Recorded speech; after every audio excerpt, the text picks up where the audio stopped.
Every speech should have a beginning, middle, and an end. This video tackles the middle part, or the body of the speech.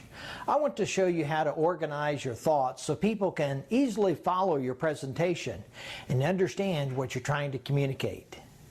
It's important to remember that a speech is very different than a conversation.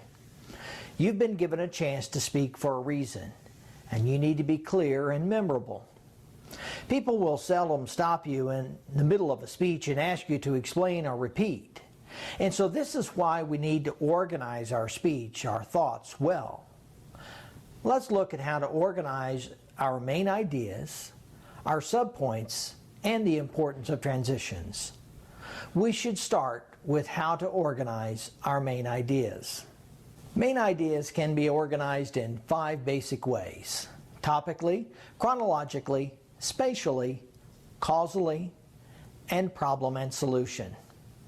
Organizing a speech topically is usually done because when you look at your central idea, the topic has natural divisions.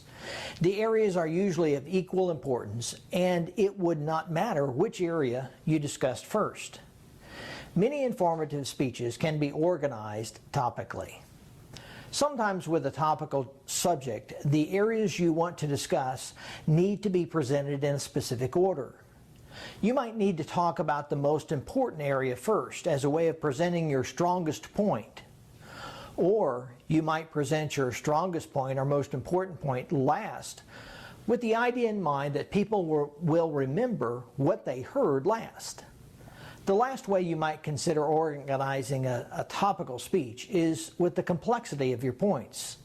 Sometimes you need to discuss the most basic idea or point first and work towards the most complex idea.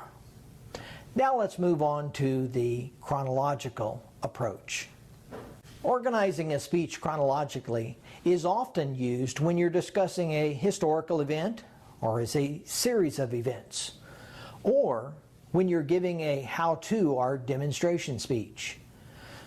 You might need to present the information in a series of steps or in a sequence.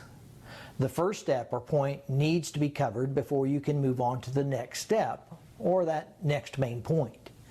You could move backwards in time as well if that works best for your presentation. The next way to organize your speech is spatially. Many people get confused with this approach, but it's easy if you think about the root word of spatial, space. You're going to talk about a subject and you're going to organize it by referring to different spaces or places. You might be discussing the Dust Bowl of the 1930s and you plan to talk about 3 different states and how the Dust Bowl affected each of these states or places.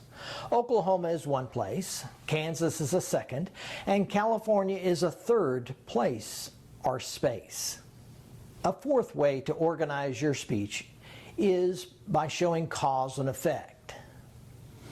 You might use the cause and effect organizational approach if your central idea refers to steps or reasons why something is true. Explaining the cause and then exploring the effects or ramifications might be the best way to organize your thoughts.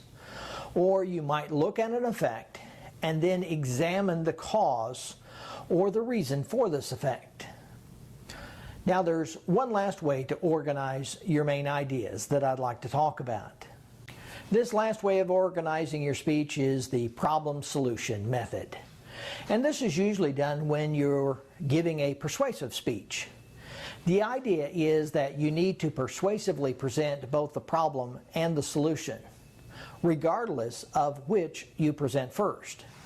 If your listeners are not persuaded by both the problem and the solution, you'll not be able to move your audience to the next step, which is the call to action.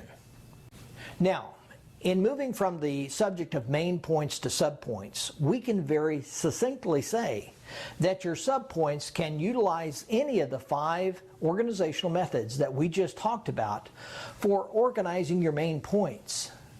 Often you'll use a combination of these approaches in different subpoints. A subpoint provides the backup information of why the claim you've made in your main point is valid. This is where you'd integrate all of your explanations, supporting material, research, quotes, or examples. Always remember to give an oral citation for information you found or researched. An oral citation is when you cite the author, the date of the publication, the article, and the source of the publication. You'll probably also want to mention why the author was credible as a source. The last area this video will examine is transitions. I hope you've listened closely because I've used many transitions in this video presentation already as we've moved from one subject area to the next. A transition is a verbal indication that you have finished discussing one area and you're moving on to discuss another area. It helps your listeners to know where you are in the presentation. Transitions are sometimes called a signpost, like a sign on a highway that lets you know something is coming up. A transition can be a summary of what you've just covered, a preview of the next area, or both. The important thing to remember is that your listeners absolutely need to hear your transitions so they can hear the organization of your speech. If people cannot hear the organization of your speech, no matter the kind of organization you've chosen to use, they'll be lost. The audience will probably not be able to remember what you've had to say or even stay interested during your speech. I hope you've picked up on the incredible importance of being very organized in your presentation and the incredible importance of transitions. Now, start working to better organize your very next speech. See you